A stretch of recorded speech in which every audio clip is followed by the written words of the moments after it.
Émotionnel ou rationnel, en accord ou à l'opposé. Les rencontres de l'heure.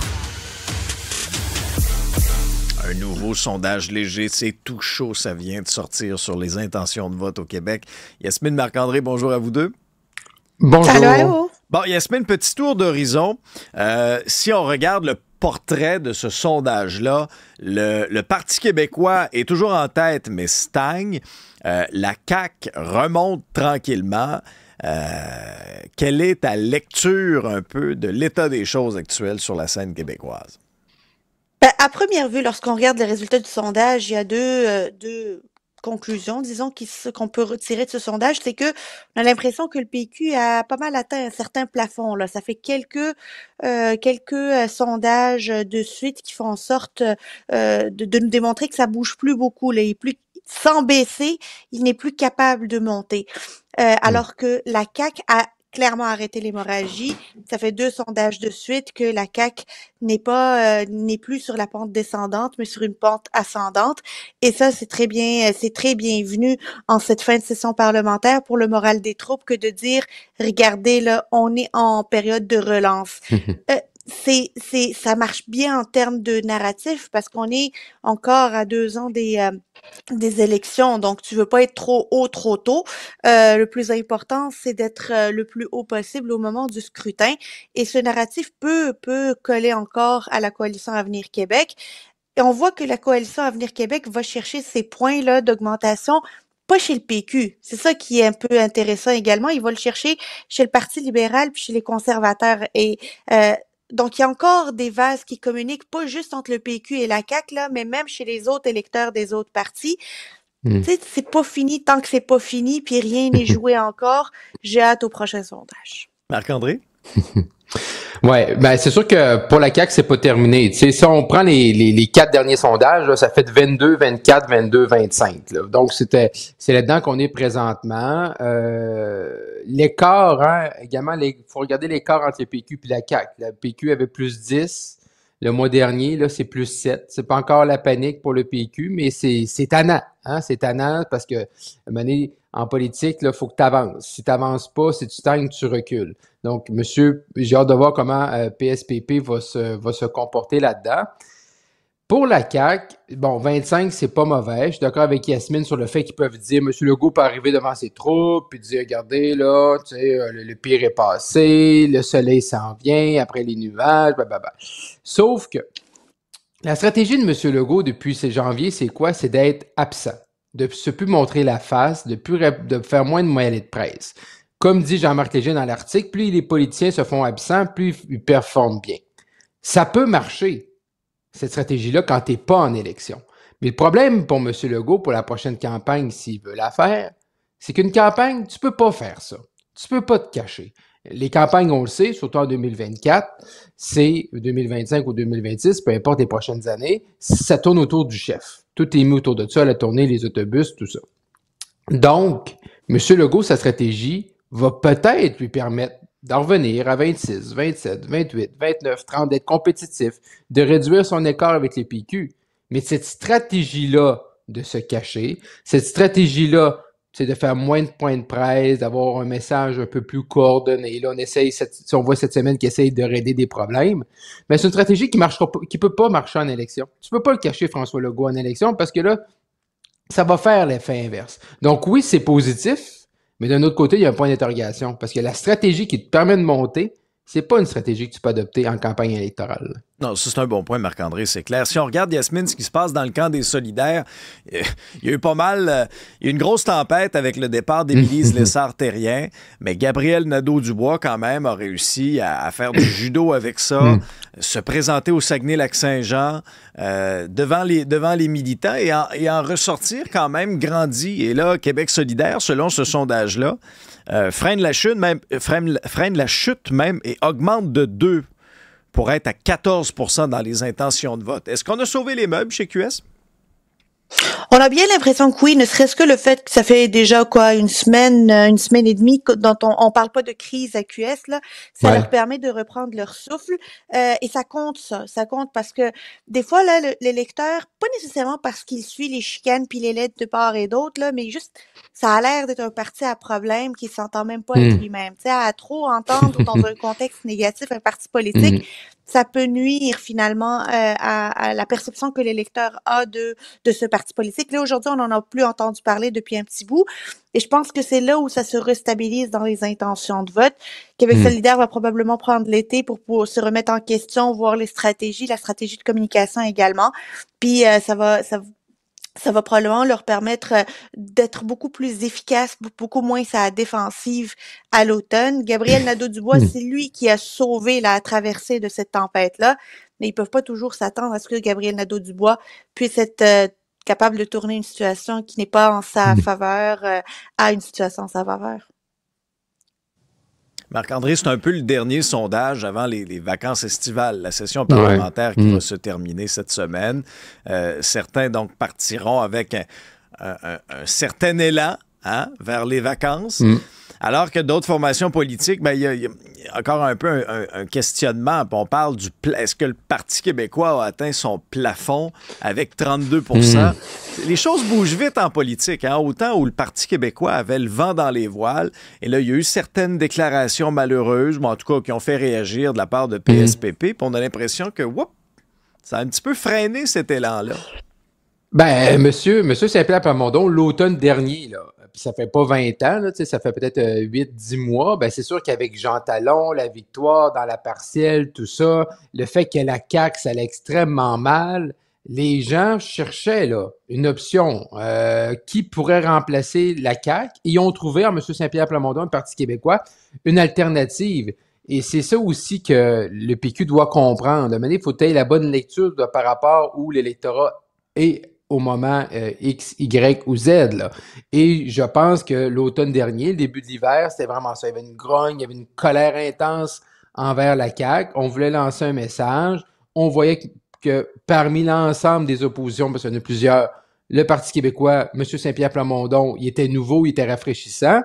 Mais M. Saint-Pierre Plamondon, dans 6 mois, dans 1 an, dans 2 ans, lors de la prochaine campagne, il sera plus le nouveau venu, là. Il va y avoir un nouveau chef au PLQ, par exemple, mais il sera plus la nouveauté qu'il a été au cours des derniers mois, le travail qu'il a fait lors de la dernière campagne en 2022, puis les mois qui ont suivi. Donc, et c'est ça qui va commencer malheureusement pour le Parti québécois, M. Saint-Pierre Plamondon, à lui trotter dans la tête, à dire, qu'est-ce que je faisais avant, qu'est-ce que j'ai changé, pourquoi là, ça fonctionne plus. Tu sais, quand tu gagnes tout le temps au hockey, là, tu te poses pas de questions. Tu gagnes. À un moment donné, t'en perds une. Qu'est-ce qui s'est passé? T'en perds deux. Qu'est-ce qui s'est passé? Là, ça te joue dans la tête. Et malheureusement, c'est ce qui guette le PQ. Là. Bon. Un autre volet de ce sondage-là qui est intéressant, on s'attarde davantage aux libéraux parce que, globalement, les libéraux ont perdu 2 points dans le sondage pour être à 15 % dans les intentions de vote, mais à la question qui ferait le meilleur chef du Parti libéral du Québec, on s'aperçoit, Marc-André, que la balloune dégonfle de Denis Coderre. Oui, mais avant de parler de M. Coderre, Alexandre et Yasmine, moi, je veux vous dire, j'ai choisi mon candidat. Et je vous l'annonce ce matin. Oui, c'est ne sait pas, refus 36 %, c'est lui le gagnant. Fait que moi, j'y vais avec le gagnant. Je suis prêt à travailler pour la première position, le meneur dans cette course. Je ne sais pas. On sait juste pas c'est qui. Alors, je ne sais pas c'est qui, mais je vais travailler pour cette personne-là. Mais c'est assez révélateur que c'est la réponse qui obtient le plus de pourcentage. Mais plus sérieusement, pour M. Coderre de passer à 27 à 12 % chez les électeurs Qu'est-ce qui est arrivé? du Parti libéral, je pense qu'à 27 % en février, c'était vraiment comme, OK, Denis Coderre, les souvenirs qu'on avait de Denis Coderre comme maire, comme ça, comme ministre, député fédéral. Là, présentement, je pense qu'on a vu les dernières semaines, là, M. Coderre qui s'en va à Compostelle, tu sais, je veux dire, M. Coderre qui est comme devenu un peu une caricature de lui-même, là. Fait que je pense que c'est ça qui est arrivé là, au cours des dernières semaines. Les gens ont pris le temps d'écouter puis voir, OK, c'est qui Denis Coderre en 2024? Puis ils disent, OK, ouais, mais c'est pas le même Denis Coderre, puis pourquoi il va, c'est quoi ses motivations? Quand tu regardes ses publications sur les médias sociaux, tu dis, OK, tout ce que je disais tout par rapport à Compostelle, tu sais, OK, c'est-tu le Denis Coderre? Est-ce que c'est vraiment ça qu'on a besoin au Parti libéral pour la prochaine élection? Fait que je pense que au début, c'était plus l'image et vieux souvenirs. Puis là, on a comme s'est fait une tête sur Denis Coderre en 2024. On dit, OK, peut-être c'est pas ce qu'on a besoin pour cette année-là. Mais là, Yasmine, il y a l'effet Marc Tanguay. Je vous l'avais dit qu'il y avait un effet Marc Tanguay. Il est là. Ouais, ben là, il était 15%, Marc Tanguay, dans le sondage. C'est ça. Mais c'est une remontée il faut spectaculaire. dire que Marc Il a Tanguay... monté de 18 points. Non, oui. Mais Marc Tanguay, il fait une bonne job comme chef intérimaire, mais surtout, il est très connu des électeurs libéraux, des militants libéraux. Il est là depuis plusieurs années. Marc Tanguay, là, il n'a pas été élu ou qui a déclaré son intérêt la semaine dernière. Là. Donc, c'est normal. Moi, ce que je trouve intéressant, c'est de voir que parmi ceux qui feraient les meilleurs chefs du Parti libéral du Québec, ben, il y a Marois Risky et Marc Tanguay dans le top 3, alors que les deux ont dit qu'ils n'y allaient pas. Ouais. Est-ce que Marc Tanguay pourrait changer d'idée, Yasmine? Tu vois ça, tu dis non, je ne le crois pas. Non? Non, pas du tout. Pas du tout. Marc Tanguay a fermé la porte et il a même utilisé l'expression lui-même et j'ai tourné la clé à double tour. Tu sais, à certains moments, là, est-ce qu'il a jeté même la pas, clé? tu laisses pas. Ah, c'est ça. Il fallait tourner à double tour, mais tu la gardes dans ta petite poche. Garder. Puis je n'y crois pas. Honnêtement, je n'y crois pas.